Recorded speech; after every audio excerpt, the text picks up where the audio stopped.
Without telling me your job title, your position, or where you work, how easy would it be for you to introduce yourself? For many people, they struggle because corporate will have you confusing your job title with your expertise. And that's something that I really want to challenge today. Because if you want more freedom in your career, your income, and your life, you have to understand that you are more valuable than your job title. And this brings me back to a conversation that I had many years ago in corporate. I've already spoken about it on this channel before, but there were a group of us who were sitting on a Teams call. And at this point, I had already been in the organization for over 10 years. Everyone else had been there for over 10 years. Some had been there for 2 decades already. And we were discussing the what if of leaving the organization. That conversation didn't go very far because no one could figure out what they would do outside of the organization. And these were people, we were all leading teams. We were really good at what we were doing, managing risk, making decisions that were affecting public protection, but we couldn't see how we could use the skills outside of the organization. It felt like our skills were so niche that they couldn't be used elsewhere. And that bugged me. I left that conversation and I thought, no, there has to be a way. I refuse to be trapped. I refuse to believe that we can be so skilled to the hilt, but can't use our skills anywhere else. I refused. So I sat down and looked at, how our skills could be transferable. And a few months later, a colleague approached me.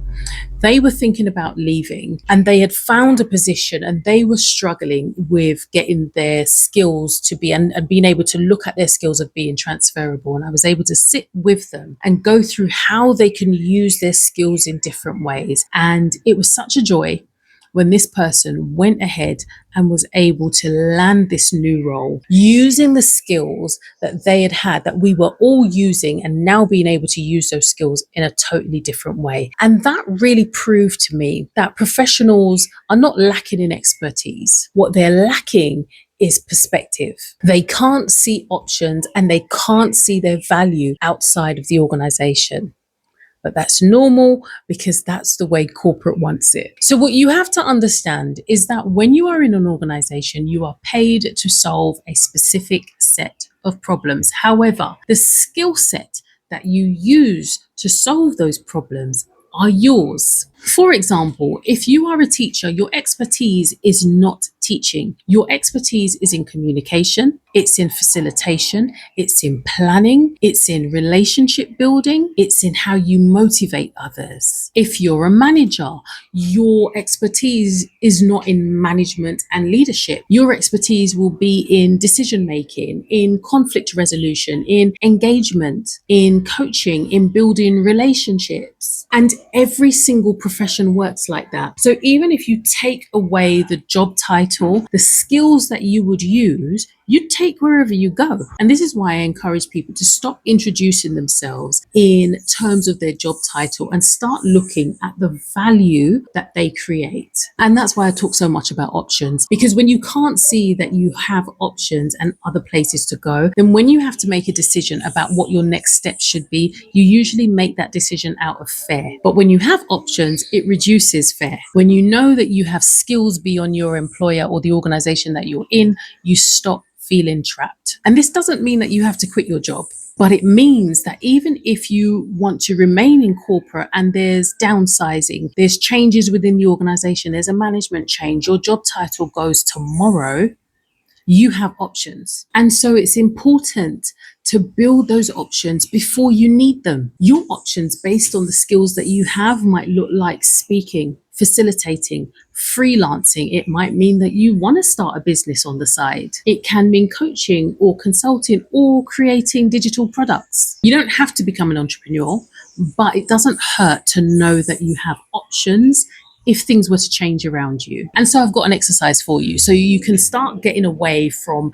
introducing yourself and just looking at yourself under the heading of your job title. I want you to get a piece of paper, whether it's a notebook, piece of paper, and I want you to head up that paper with I help people. And you're not going to write down your job title. You're going to look at the problems that you help people solve. What is it that people come to you about? What is it that you help people with that comes like second nature to you, that you do and you think, oh, that's really easy, but clearly not that easy because people come to you for it and they don't do it themselves. Finish that sentence, I help people. And when you write down that sentence, ask yourself, where else can this be valuable? That will help you to see yourself outside of the job title that's been bestowed upon you and start seeing yourself from the skills that you possess. Because the great things that you do in your job is not as a result of the skills that the job has taught you. All the job does is it gives you the space to facilitate your using your skills, which is why you can have teachers, lawyers, accountants,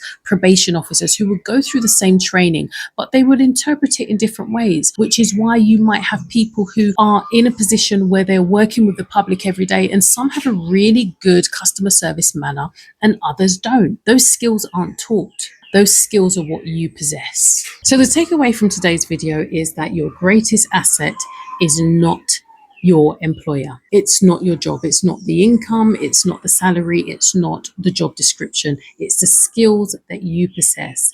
Your greatest asset is you. It's your KESS equation, your knowledge, experience, and skill. Those are the things that you carry wherever you go. Those are the things that will create opportunity for you. And so I'd like you to think of one skill that you might be undervaluing and think of where else you can use that skill. And if you're ready to explore how your expertise can help you in creating more income options and freedom in your life, then the Income and Options Workshop might be for you.